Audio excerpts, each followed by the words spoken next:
Hi guys, Durantula Knight here again and welcome back to my channel. So for today's video I'm going to be doing a comparison on two games that I really enjoy playing. I'm really keen to get back to them, but I've got such a backlog that it's going to be a while. But I'm really excited to talk about them today because I feel that each of them have their own traits, their own good qualities, but definitely one excels over the other one. So it is time for Hulk versus Hulk. Nice. So I'm going to talk a bit about this one first. So when the trailer came out for this, I remember it very well. It was something that was just so amazing. It's one of those things where the movie was, let's face it, it wasn't great. You had a Hulk that seeming like the more angry he got, the bigger he got, which is not realistic at all. And then you had stuff in the movie that was just kind of weird. Not really feeling the Hulk vibe from it. But with the game, just watching the trailer alone was just kind of like going off. So it's not related to the movie. It's a standalone game, but still Eric Banner is the Hulk in this game. So what's there to say about this game? There's stealth elements where you play as Bruce. So that was one of the things that was good about it for me was, you're not just playing as the Hulk, but you're playing as Bruce. And there's quite a good, interesting things that you get to do. Like, there's one where you've got to sneak around this facility and you're not allowed to change to the Hulk. So obviously if you lose all your health, you change into the Hulk, but you lose. So the kind of mission failed kind of cutscene kind of thing is you changing into the Hulk. Well, obviously not. You don't see it fully, but it's just that's it. That's the end of the attempt. You get to do that. You get to. There's a time where you have to sneak around as a guard, dressed up like a guard, because you've lost the ability to transform into the Hulk. So you're working to try and make sure you can, transform into the Hulk. All in all, this is a very good game. The leader is in this game, but the other thing as well is that, like, you get to face, other gamma infected things, people, so like, you'll fight gamma dogs and you'll fight, loads of different other people. Like, there's Madman, there's Ravage, there's so many others. And, and then there's, like, gamma enhanced guards as well that you have to fight. So it's really innovative that way. And then there's one boss called Half-Life, who's like an energy absorbing vampire kind of guy. And he's really entertaining, but I don't really know where he fits. Like, is he part of the comics? Like, if you know, let me know in the comment section below. Like, I have no idea. I haven't read any of the comics. So if he's in it, then that's kind of cool. But yeah, like, it's really quite cool. The first time I ever got this was on PlayStation 2, and I remember, the first time we ever got this, I played it, and I literally played it from like the first mission, which is like a dream sequence, all the way up to when you are playing as Bruce, and you're coming across Ravage for not the first time. But yeah, like, all in all, it's just such a great game, in my opinion anyway.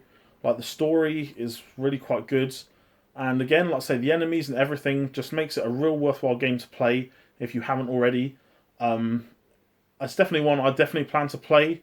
It's definitely, this, even though this is like, well, I mean, I think in general, like, this game is definitely better than the 2008 Incredible Hulk game that came on the 360 and the PS3.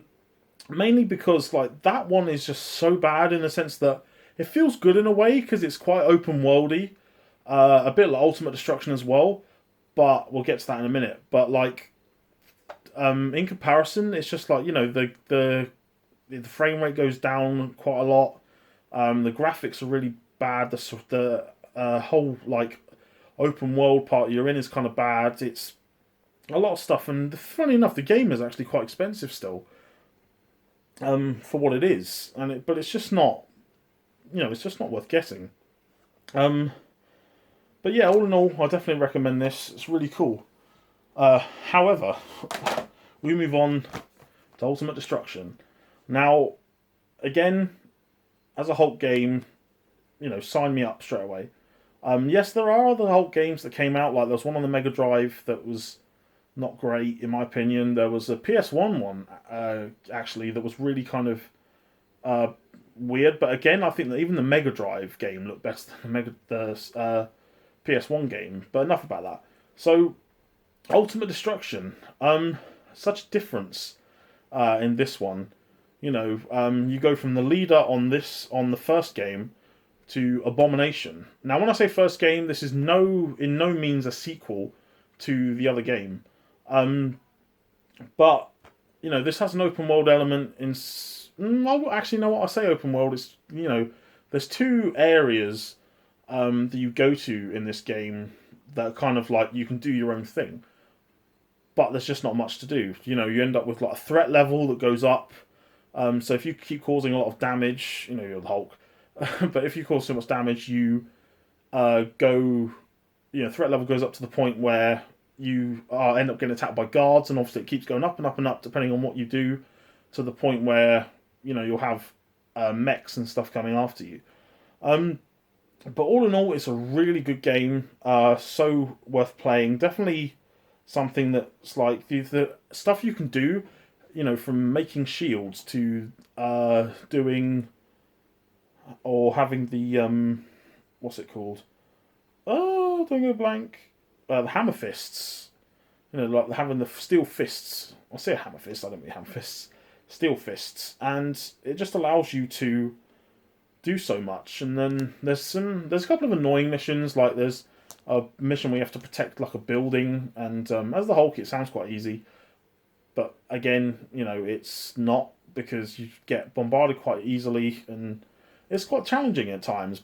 But all in all, this game has some really great elements to it. It's definitely, catching missiles, and again, it also has like an upgrade element. Kind of level where you level up, and you can end up doing certain new attacks and new things. Your health increases, and so it's got quite an interesting level up element in there, which is really nice.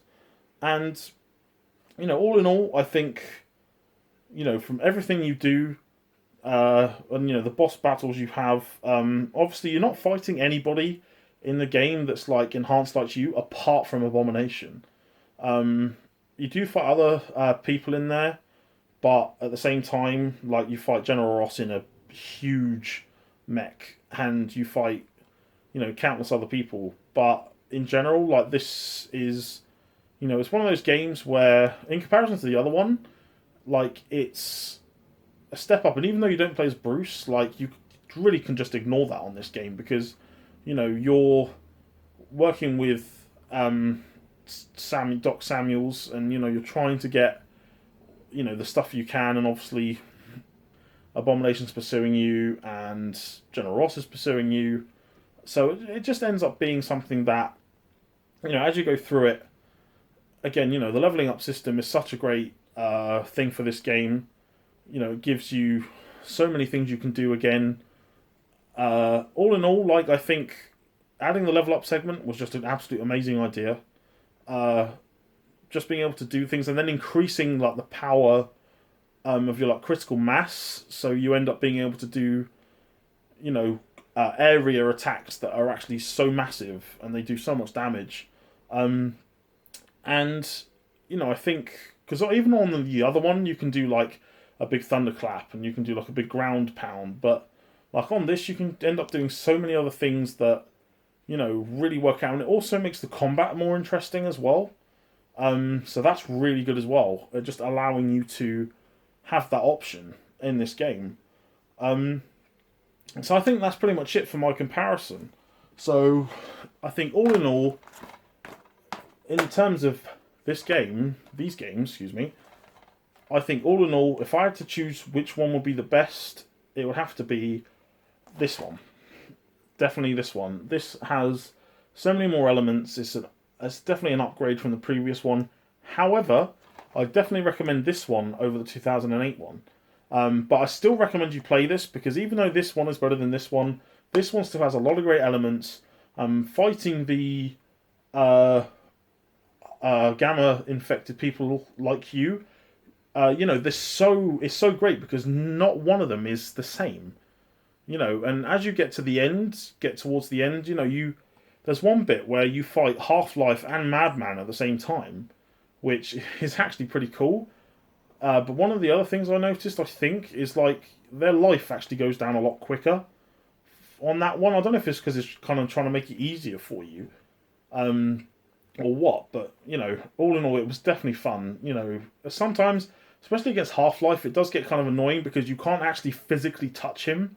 You have to actually you have to do like stuff throwing things at him or your area attacks, but unfortunately you just can't touch him because of his energy output. So that's it for my Hulk comparison. I plan to do more comparison videos. So let me know in the comment section below what you guys think I should do. Should I compare games from other great franchises, like Lord of the Rings maybe, or other things like that? What kind of games do you want me to cover? Do you want me to cover Lord of the Rings games? Do you want me to cover Call of Duty games? Any kind of games. I plan to do comparisons on quite a few things, but just let me know in the comment section below if there's anything in particular you guys want me to cover. And let me know what you think of the games as well. Have you played the Hulk games? Which one do you prefer? Which one haven't you played? And, will you play it now? But anyway, guys, thank you for watching and subscribing. Like the video if you liked it. Subscribe down below for more content. And until the next time, guys, take care.